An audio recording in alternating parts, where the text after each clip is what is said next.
all copper at the end here. And then you can use either style crimper, it doesn't matter.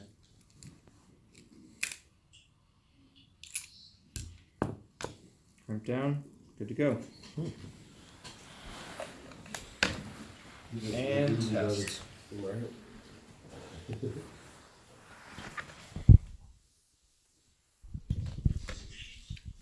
Okay, let's talk process. When you walked in the door to run the cable, what would you do? Determine endpoint and start point. So your plate and your rack room, your LAN room.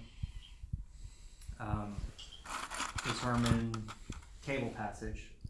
Is it open ceiling, attic, drop-in ceiling, and what cleanup I'm gonna need in between. Is it worth going ahead and creating a trough because every line comes down this bay and I need 10 hooks across this, so go ahead and lay your 10 hooks up, that way as you're pulling the wire you can pull it and then just break off to each center location.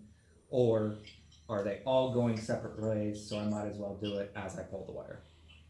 I mean, if your start point's here and we're going here, there's really no rhyme or reason to any way you run it. You just want to make it look good. So you figure out this path and this path and this path, but if they all start here and go here, then all of them go down this path. So I would put my boxes here and I would run my cable path, my main line cable path, and then start pulling all the way through those bays, and then 1, 2, 3, 4, 5, 6, 7, 8, all the way across. So it is gonna be worthwhile to have multiple boxes.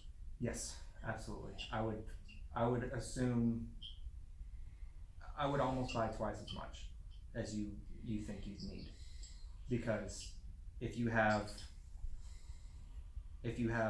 16 drops and you can pull 4 at a time, that's just less running back and forth, especially if you have a main trunk line and you can stop these two and pull these two and then come back and do these two and come back and do these two, you know what I mean?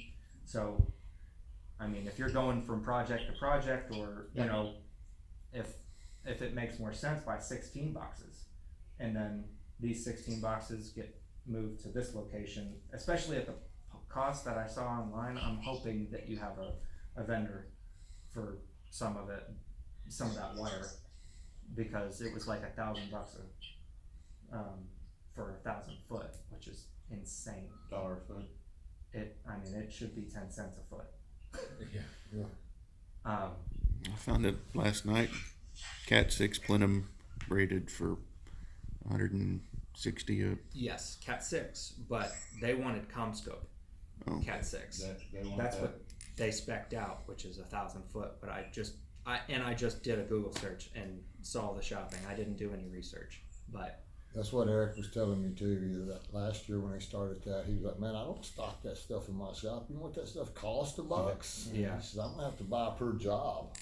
exactly. So if you can figure out how much footage you need per drop per job and come up with an average, and then buy a little bit over that. That way you can. But I would get 1,000 foot spools, especially if you have a lot of these projects coming up. It's just not worth it cost wise to do 500. Yeah. Unless they're literally just cutting the cost in half, then I might consider it that way. But Okay, If so you- you're gonna put your boxes at one end, sort of map out where you wanna go with it. yeah, Um, and remember you're going A to B every time. So if the fewer times you got to go back to A, the faster you get done. Yeah, I've pulled about 1,000,000 miles of wire, so Yeah. at least 1,000,000 miles. and, you're saying it's really a two-person deal? I'd say It's easier for two people, because if you're just one person, you gotta go over here, plug your little thing in, then you gotta go over here to your thing and check it, then you gotta move it to another one and go back in. You're running back and forth is what he's saying. And if you have one person doing one because at you're the gonna patch panel, you can just keep changing it. yeah like you do. can have somebody feeding wire so it doesn't get hung up. somebody watching the path to make sure there's no kinks along the way, because you don't want a kink in the cable. Yeah. Ever. And if there gets a spool wrapped up and you pulled out extra slack and it started to coil and then it caught a hook and you kinked it, I mean, you know how fragile it is when you're trimming these things. Right. You just bent it. so you just bent if you were copper. going in, you would go in with two people. Yes. Yep. It's just easier. Okay. I And would. Are you labeling all the? I mean, obviously at the end of the line, you know that that's the one that's there. Are you putting any sort of label on them? I usually come up, unless it's spec'd out to what the plate means anyway, or, you know, this 23 on the patch bay is room 3, port 2, then I would just come up with my own labeling That's system. how they're. It's spec'd on the plan. Then I would just write. The little labeling guns, the little labelers. I used a little Sharpie. I normally just Sharpie it, and then I leave myself plenty of slack. And again, this wire is a lot more expensive, so you want to be careful, but I would leave 1.5 feet out the wall plate. Yeah. And then your service loop above the ceiling, because you know how drywallers are, they don't care lots of times.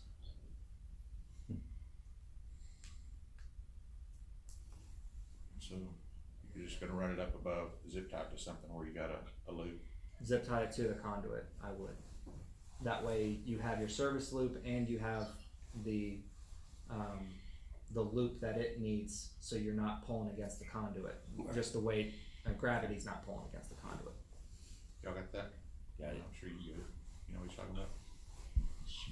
Okay.